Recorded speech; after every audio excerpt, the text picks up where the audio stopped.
to the dice tower.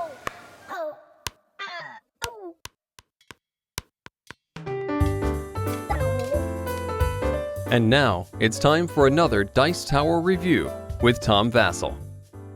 If I was making a chart on, education and fun, as the education value of a game increased, you would see the fun quotient going down. Now, that's not always the case, and in fact, one of the purposes of what I do, I'm a teacher and I like showing people and saying, hey, there are fun games that are also educational. I do seminars on the subject. I push it here on the Dice Tower. It's a great thing. So here we have a game from what I would call a true gaming company, Valley Games, and it's called Habitat, and this is about the food chain, nature's food chain. And it's very educational, but unfortunately I think in this instance, the line chart is true. Let's look.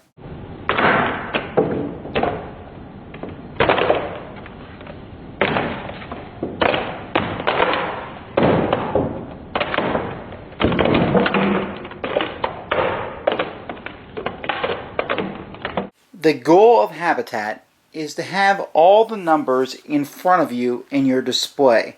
Basically to get cards from numbers 1 through 8. So you can see the Wolverine here is rank 5, Fish and Berries is rank 1, Bats are rank 2, etc. There's fewer of the higher numbers. Here's wolves that are a 7. So you can see that some animals are going to be, some numbers, when you get them, you better make sure you can hang on to them. The game is very simple in its execution. What you're doing is you're putting cards in front of you and making food chains. So for example, if I put insects out here, I could put another card on top of that eats insects. So for example, bats. It's a higher number than insects, and it shows at the bottom that bats eat insects. Now on top of bats, I can put something that eats bats. But I have to look and see specifically. Now, there are some animals, like carnivores, which can eat something as long as it has the same matching icon down here. So, for example, wolverines can't eat bats because bats fly and wolverines are in the forest. But a bald eagle, on the other hand, a bald eagle can eat things in all 3 different things. So I could put a bald eagle on top of a bat. You can use big animals to chase other ones away. But basically, there's 4 colors. We have the blue ones, which are grub. Then we have the green ones, which are herbivore. Animals that eat plants. Then we have the carnivorous animals, the red ones. And then you have black ones, which are your animals that are omnivores, and they eat pretty much anything. Okay? And then there's also a few scavenger cards in the deck. Scavengers just eat dead things and such. But those are your basic cards that are in the deck of animal-wise. And on the first part of each turn, you can play these in front of you as long as you follow those icons and match them all. Now, you can already see one of the problems that I'm going to have with the game here, and the fact that really it's kind of luck what cards you have in your hand and whether they match or not. And you're going to be looking at all these things and saying, wow, raccoons can eat all these things. Well, can this eat this? And you're spending a lot of time trying to figure out if something can eat something else. Now, that is educational, but it is not necessarily something that is fun game-wise to do.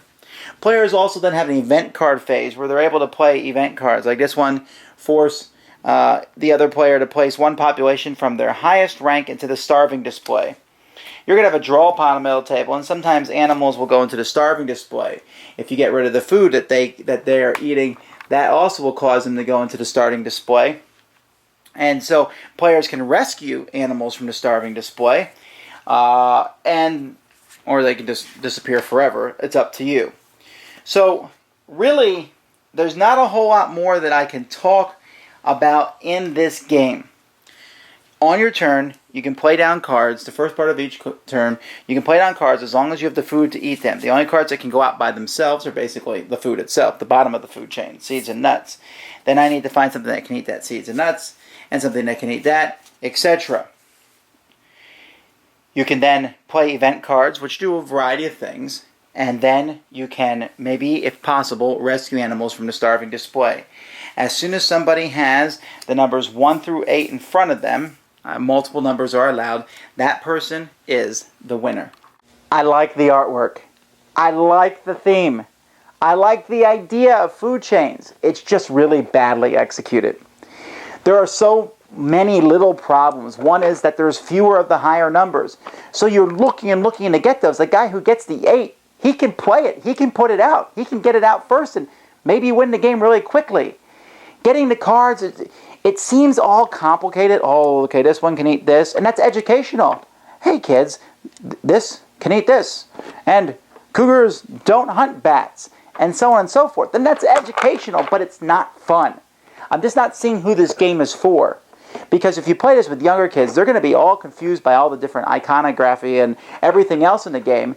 And then you play with older people and they're going to play it and they're like, hey, this game's not very good. It's not. I'm sorry. I wanted to like this game a lot. I just can't. So, blah. Thanks for joining us today. For more written, audio, and video reviews, as well as the #1 board game podcast, check out the website at www.thedicetower.com. Until then, this is Eric Summerer, and you've been watching The Dice Tower.